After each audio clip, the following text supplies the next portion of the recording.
أعوذ بالله السميع العليم من الشيطان الرجيم. بسم الله الرحمن الرحيم. الحمد لله رب العالمين أولا واحدا لم يلد ولم يولد ولم يكن له كفوا أحد.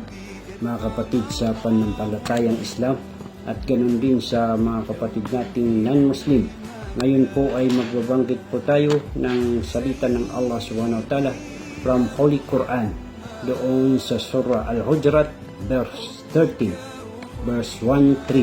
Ang sabi ng Allah subhanahu wa ta'ala, Ya ayuhan nasu inna halaknakum min zakari wa unsa wa halaknakum syu'uba wa kaba'ila litta'arafu inna akramakum indallahi atkakum innallaha alimun habir. Ang ibig sabihin, O mankind, we have created you from a male and female and made you into a nation and tribes that you may know one another. Verily, the most honorable of you with Allah is that believer who has al-taqwa, an example, one of the muttaqun, the pious.